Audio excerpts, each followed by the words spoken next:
और चलिए बढ़ते हैं आगे। होली से पहले उत्तर प्रदेश की सीएम योगी आदित्यनाथ ने छात्रों को बड़ा तोहफा दिया है। योगी सरकार ने कक्षा 9वीं और कक्षा 10वीं की छात्रवृत्ति राशि बढ़ाने का ऐलान किया है। पिछड़ा वर्ग के छात्रों को अब 3,000 रुपए छात्रवृत्ति मिलेगी। बताया गया कि प्रदेश के 38 लाख छात्रों को अब इस बड़ी योजना का लाभ मिलेगा और यूपी सरकार में मंत्री नरेंद्र कश्यप ने इस फैसले का श्रेय सीएम योगी आदित्यनाथ को दिया है। ओबीसी छात्रों के अलावा दिव्यांगजनों को 1,500 रुपए भत्ता देने का फैसला भी किया गया है। इसके लिए आय सीमा बढ़ाकर 2.5 लाख रुपए की गई है। अब आपके लिए जानना ये जरूरी है कि पहले छात्रवृत्ति कितनी मिलती थी। कक्षा 9 और 10th के छात्रों को 2,250 रुपए मिलते थे, जिसे बढ़ाकर अब 3,000 कर दिया गया है। 750 रुपए की बढ़ोतरी यहां पर की गई है। योजना का दायरा भी बढ़ा दिया गया है। वहीं अब ओबीसी छात्रों को एससी कैटेगरी के छात्रों जितनी ही छात्रवृत्ति दी जाएगी, क्योंकि परिवार की आय सीमा भी बढ़ाई गई है और ऐसे में इस योजना का दायरा बढ़ गया है और लाखों छात्रों को इसका लाभ भी मिलेगा। यूपी में पहले मार्च में ही छात्रों को छात्रवृत्ति की राशि दी जाती थी, लेकिन अब 25 सितंबर से यह प्रक्रिया शुरू होती है। इससे छात्रवृत्ति योजना का लाभ अब तक करीब 20 लाख छात्रों को मिल चुका है। गरीब छात्रों की आर्थिक सहायता के लिए सरकार की तरफ से ये योजना शुरू की गई है, जिसमें अब बदलाव किए गए हैं।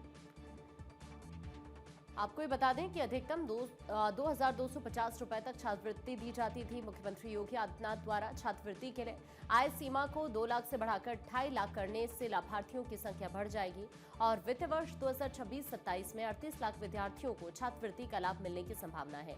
अपने सरकारी आवास पर मंत्री ने कहा कि साल 2026-27 के बजट में पिछड़ा वर्ग कल्याण विभाग के लिए 3,402 करोड़ रुपए का प्रावधान किया गया है, जो पिछले साल की तुलना में लगभग 9% ज्यादा है। मंत्री ने दावा किया कि पिछड़ा वर्ग कल्याण विभाग की छात्रवृत्ति एवं शुल्क प्रतिपूर्ति योजना के तहत वर्ष 2023 और 24 से एक भी पात्र विद्यार्थी छात्रवृत्ति से वंचित नहीं रहा। पहले छात्रवृत्ति वितरण 31 मार्च को वित्तीय वर्ष के अंतिम दिन होता था, लेकिन योगी सरकार ने वर्तमान वित्तीय वर्ष में 25 सितंबर से ही छात्रवृत्ति वितरण प्रारंभ कर दिया। अब तक 20 लाख छात्र और छात्राओं को छात्रवृत्ति दी जा चुकी है।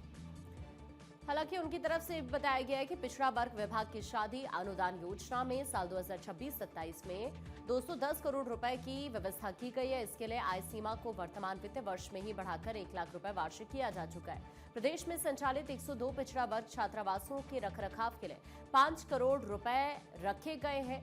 मुख्यमंत्री की पेंशन राशि बढ़ाने की घोषणा के बाद दिव्यांगजन पेंशन राशि 1,000 रुपए प्रति माह से बढ़ाकर 1,500 रुपए होने जा रही है। साल 2017 से पहले 300 रुपए पेंशन थी।